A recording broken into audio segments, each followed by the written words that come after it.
Pastor, o jejum é para os nossos dias? Qual é a importância da sua prática? Bom, o jejum é um exercício espiritual muito importante. Ele tem dois aspectos. Primeiro, aquilo que nós chamamos de um jejum privativo. E segundo, aquilo que nós chamamos de um jejum coletivo e público. O jejum privativo é aquele que você entra no seu quarto, fecha a porta do seu quarto e então você jejua na presença de Deus, para a glória de Deus. Você não faz propaganda desse jejum, porque os fariseus gostavam de jejuar e depois tocar trombeta. Estavam jejuando, querendo fazer propaganda de uma pretensa espiritualidade e piedade. Esse tipo de exibição espiritual é hipocrisia, é farisaísmo. Ele não tem valor. Então você deve jejuar, se é uma questão particular, pessoal, de uma maneira discreta, de uma maneira que só você e Deus ficam sabendo. Porém, há um momento em que o jejum é público, é coletivo, é convocado, é conclamado. Você pode encontrar isso no livro de Joel, capítulo 2, a partir do verso 12 e 13. Você pode encontrar isso lá em 2 Crônicas, capítulo 20, quando o rei Josafá convoca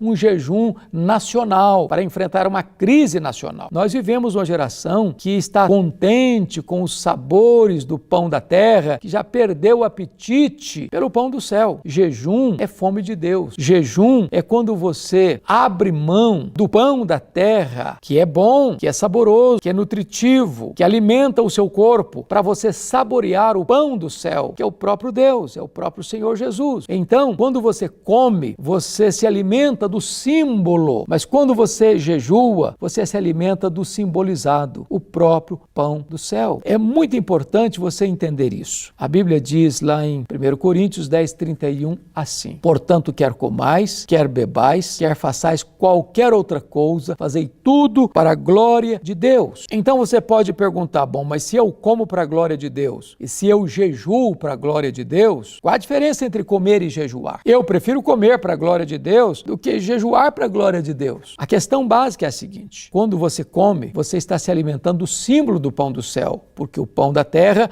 é um símbolo do pão do céu. Mas quando você jejua, você se alimenta do próprio pão do céu. Então o jejum é fome de Deus. Você deve jejuar para a glória de Deus. Você deve jejuar para que o seu coração seja quebrantado na presença de Deus. Você deve jejuar para que alguns nós da sua vida sejam desatados. Porque quando você jejua e se humilha na presença de Deus em oração, o braço onipotente de Deus é acionado em seu favor para trazer grandes livramentos para a sua vida. Porque há determinadas lutas, como Jesus disse, acerca da libertação de um endemoniado, que esta casta não sai senão com oração e jejum.